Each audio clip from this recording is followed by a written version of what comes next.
TNPSC மேக்ஸில் logical டிசைனில் நமக்கு இந்த மாதிரி சம் கேட்பாங்க. ஜனவரி 1 2024 திங்கக்கிழமை, ஜனவரி 1 2025 என்ன கிழமை. இப்போ இந்த 2024ங்கிறது லீப் இயர், ஓகேவா. அதாவது 2024 பிப்ரவரியில் லீப் இயர் கணக்கு பண்ணுவோம். இப்போ ஜனவரி 1 2024 டு ஜனவரி 1 2025னா மொத்தம் 52 முழு வாரம். லீப் இயர்னா 2 நாள் எக்ஸ்ட்ரா இருக்கும். லீப் இயர் இல்லைனா 1 நாள் எக்ஸ்ட்ரா இருக்கும், ஓகேவா. அப்போ இன்னைக்கு திங்கக்கிழமைனா 1 வாரம் கழிச்சு அதே திங்கள் தான், 2 வாரம் கழிச்சு அதே திங்கள் தான், 52 வாரம் கழிச்சும் அதே திங்கள் தான். அப்போ 52 வாரம் கழிச்சும் அதே திங்கள் தான்.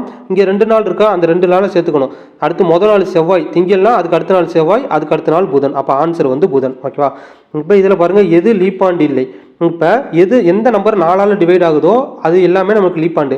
இப்போ இது எல்லாமே 4ஆல் டிவைட் ஆகும். ஆனால் இதில் வந்து இந்த 800 400ஓட மடங்கா 400 800 1200 வருது பாருங்க, அது மட்டும்தான் லீப் ஆண்டு. இந்த 100 200 300 500 600 700ன்னு வருது, லீப் ஆண்டு கிடையாது. அப்போ இதில் லீப் ஆண்டு இல்லைங்கிறது வந்து இந்த 700, அவ்வளோதான்.